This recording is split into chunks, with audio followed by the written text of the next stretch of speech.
Hello, and welcome back to Echoes of English Literature. Today we are going to be doing Act 1, Scene 3 of Macbeth, ISC Class 11 and 12. So, the last scene that we did was Scene 2 of Act 1, where we ended the scene with King Duncan saying that what the Thane of Cawdor has lost, Macbeth has won. So, which was, as I mentioned, an irony. Watch my previous video for further details. So, from Act 1, Scene 3, we again meet the witches, who now, for the first time in this play, we are going to meet Macbeth talking to the witches. So, before this, we all heard about Macbeth a lot, how valiant he was, how brave he was, how he was a good soldier, how valued he was by Duncan and the rest of the kingdom. Now, we are actually going to meet Macbeth, but before that we see about a bit barbaric nature of the witches when how they talk about normal ordinary people. So here we start now.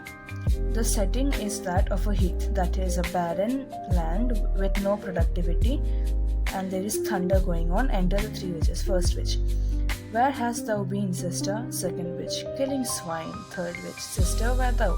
So, swine is a pig, or rather livestock, anything like pigs, cows, goats, whatever. So, the second witch says, I was killing livestock. The third witch asks, sister, where thou? The first witch says, a sailor's wife had chestnuts in her lap and munched and munched and munched. Give me, quoth I, arrant thee witch, the rump-fed Runyon cries. Her husband's to Aleppo gone, master of the tiger, but in a sieve I'll sail, and like a rat without a tail, I'll do, and I'll do. So the first witch says that there was a sailor's wife who was munching on chestnuts, and she was eating a lot of chestnuts, and the witch asked her to give her some. The sailor's wife rather arrogantly, arrant thee means get lost. It's a very rude way to behave, of course. So the get lost witch, the rump-fed meaning extremely fat. The overfed Runyon is again a bad term for a woman. So the rump-fed woman cried, get lost. Her husband has gone to Aleppo and he is the master of the ship Tiger, and in a sieve I'll say thither sail, and like a rat without a tail, I'll do, and I'll do. So the first witch decides to wreak havoc upon the husband of the wife and get her revenge in that way. So she says that her husband has gone to Aleppo and he is the master of the ship Tiger, and I will sail in a ship in the form of a rat without a tail, which is again a symbol of witchcraft, and she'll wreak havoc upon his life. Second witch: I'll give thee a wind. First witch: thou art kind. Third witch: and I another. So they all decide to help each other. First witch: I myself have all the other, and the very ports they blow, all the quarters that they know. So she says, I know all other winds and everything that is going to happen. I know all the ports that they are going to pass through. In the shipman's card I'll drain him dry as hay. Sleep shall neither night nor day. Hang upon his penthouse lid, he shall live a man forbid. So she says that she will curse him so that he is not able to sleep at all. So she will drain him dry as hay. She will absolutely destroy him, and he shall live a man forbid. That is, he shall live a man who is cursed. Very seniles 9 times 9 shall he dwindle, peak and pine. Senines is very seniles 9 and 9. So he will, senites means weeks, so he will spend very weeks. 9 times 9, 81. So he will spend 81 weeks, weary and tired, shall he dwindle, peak and pine. So he will wither away, he will become weak and waste. Though his bark cannot be lost, yet it shall be tempest tossed. So she said, although I won't make his ship completely destroyed, I will make it toss around in a very bad storm. Look what I have. Second witch: show me. First witch: here I have a pilot's thumb, wrecked as homeward did he come. So again, a very barbaric thing to show someone. So she says, I have a pilot's thumb here, which I cut off from his body when his ship was drowning, and he was drowning when he was coming back home.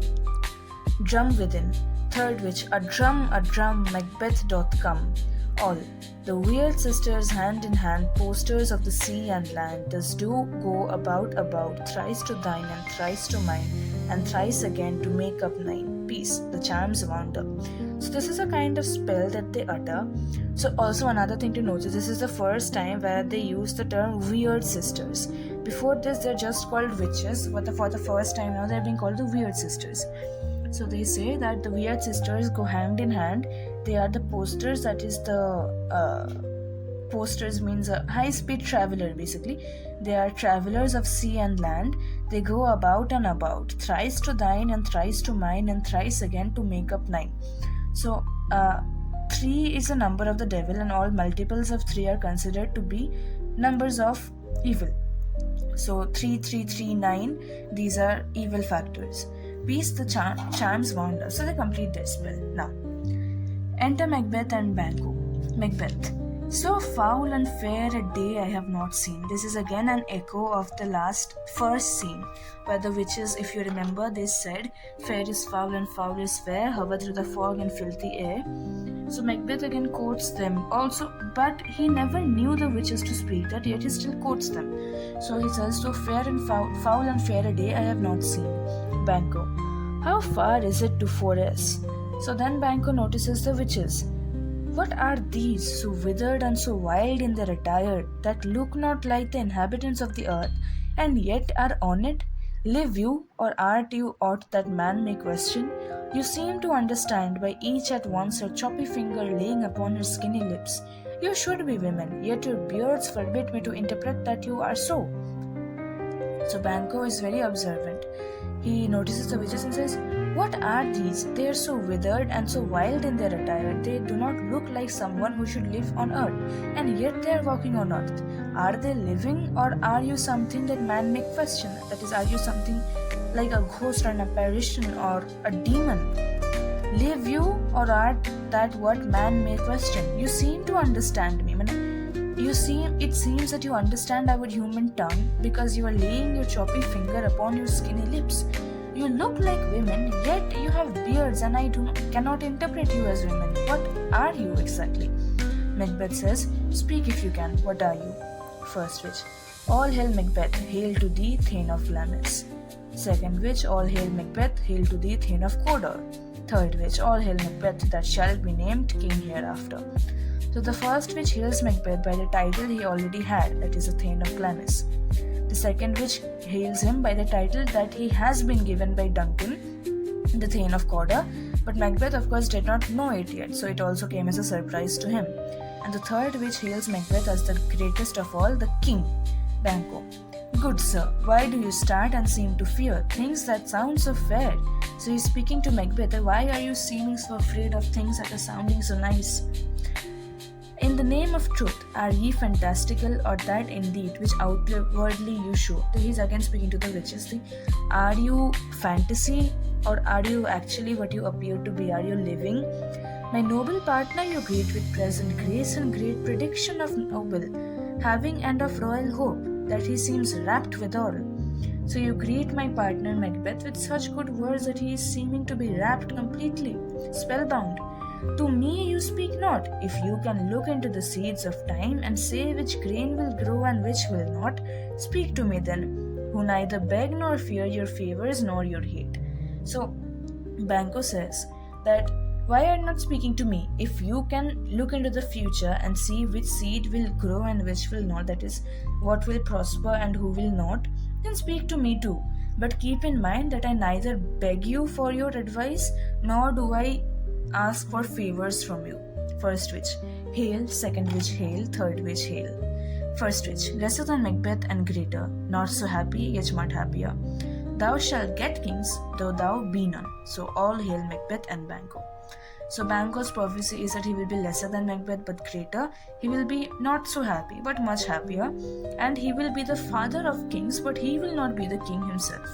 Macbeth, stay you imperfect speakers, tell me more. By Sinel's death I know I am Thane of Glamis, but how of Cawdor? The Thane of Cawdor lives a prosperous gentleman, and to be king stands not within the prospect of belief. No more than to be Cawdor. Say from whence you owe this strange intelligence, or why upon this blasted heath you stop our way with such prophetic greeting. Speak, I charge you. So Macbeth is restless. He says, stay, you imperfect meaning, incomplete information, you obscure, you ambiguous representations of truth. Stay, tell me more. Sinel is Macbeth's father, so he says, by my father's death, I know that I will be the Thane of Glamis.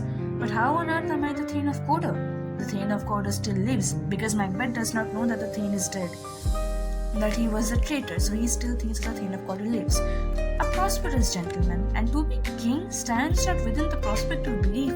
That is, how can he be king where Duncan and Malcolm Donalbain they still live? No more than to Cawdor.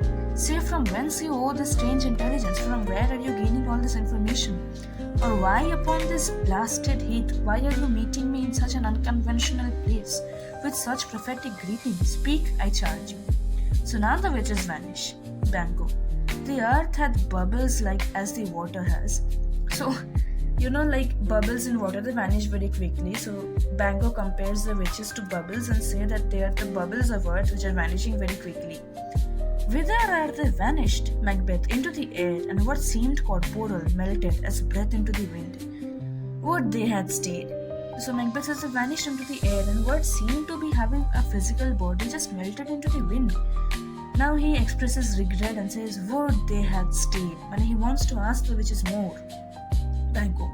Were such things here as we to speak about, or have we eaten on the insane root that takes the risen prisoner? So Banquo is thinking like, what just happened here? Did we eat something poisonous that has made us hallucinate and taken our reason of mind as prisoner? Macbeth. Your children shall be kings. Banquo. You shall be king. The Thane of Cawdor too went it not so. To the self, tune and words. Who is there? So Banquo says that yeah, of course. They have said it, but let's not interpret it harshly. Now, who's you? Enter Ross and Angus, so they come bearing message from the king. Ross. The king hath happily received, Macbeth, the news of thy success, and when he reads thy personal venture in the rebels' side, his wonders and his praises do content, which should be thine or his. Silenced with that, in viewing over the rest of the same day, he finds thee in stout Norwegian ranks, nothing afraid of what thyself didst make, strange images of death. As thick as steel came post with post, and every one did bear the praises in his kingdom's great defense, and poured them down before him. So Ross basically tells Macbeth how everyone was screaming praises about Macbeth to the king, how he was very happy about what Macbeth has done in the battlefield. And this is basically a very easy paragraph to understand. I don't have to explain it, I hope so. And even if you want it, please tell me in the comments, I'll do so. Angus.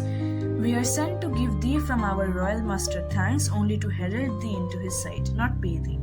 So we are just here to take you to Duncan. We are not here to bestow any honors upon you. That will be done by Duncan only. Ross.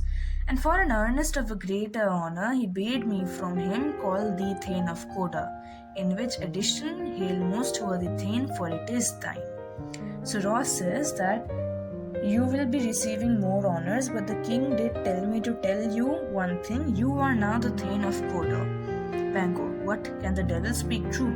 So Banquo is wondering that what? Did the witches really speak the truth? Did Macbeth really become the Thane of Cawdor?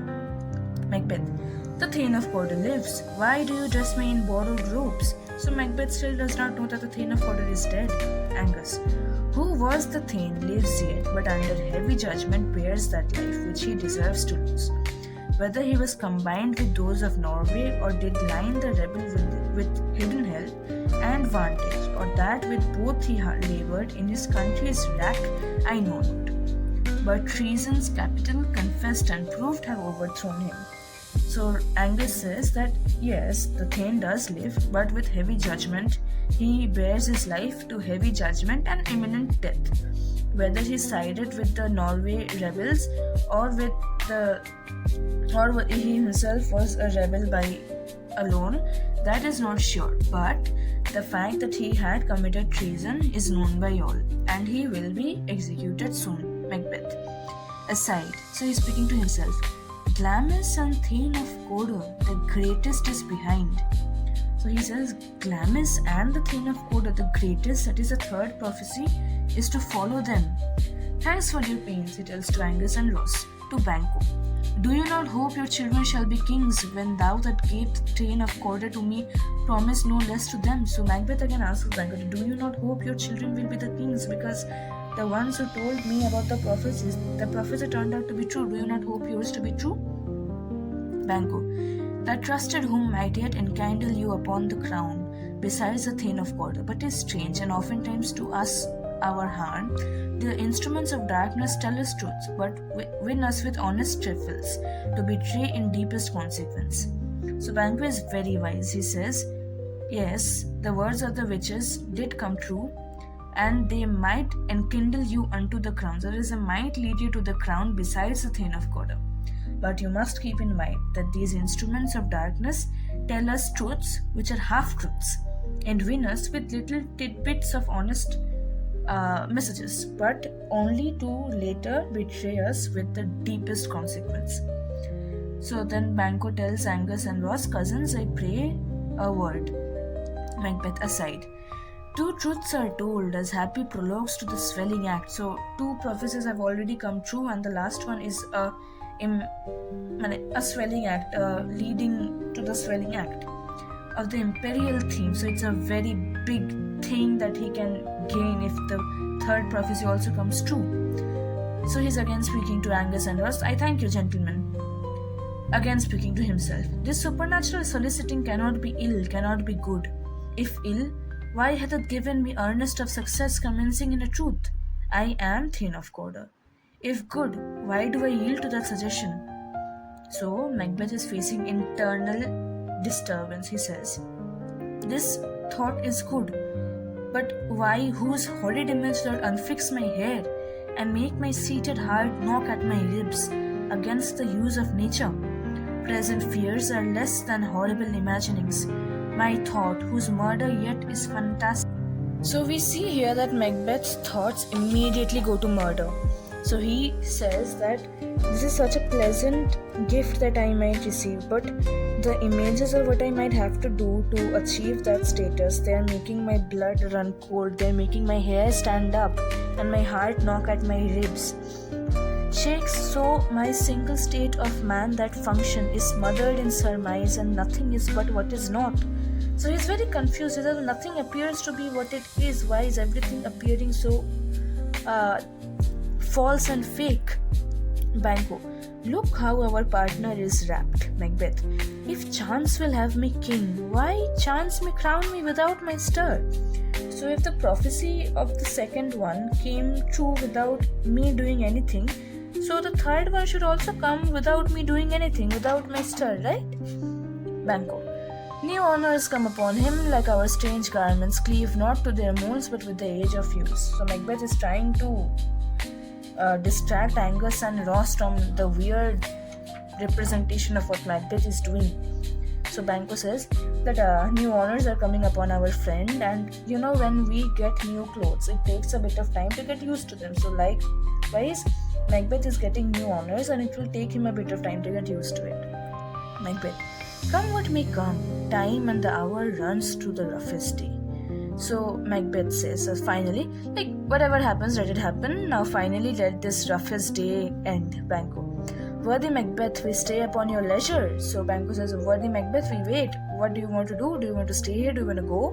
Macbeth, give me your favor. My dull brain was wrought with things forgotten. Kind gentleman, your pains are registered where every day I turn the leaf to read them. Let us toward the king. So he says that excuse my behavior, my brain is dull with things forgotten. So he says that I have forgotten many things which I remember from time to time. So my brain is dull at this point of time. So he tells Ross and Angus, do not think that I am not acknowledging the hardship that you had to do to come here to greet me. I turn the leaf of memory every day to thank every person that has helped me out. To Banquo, think upon what hath chanced, and at more time the interim have wing way, let us speak our hearts free. So Macbeth keeps pushing the matter. He tells Banquo that I want to speak to you more about what happened today. Banquo, very gladly. Macbeth, till then enough. Come friends. So that was Act 1, Scene 3. This is the very important scene of Macbeth. We see Macbeth's devilish desires for the first time, how his thoughts immediately jump to murder, giving rise to the suspicion that he indeed wanted the throne badly. So we'll read more about that in Scene 4. Thank you so much for listening. Till then, Echoes of English Literature. Bye bye.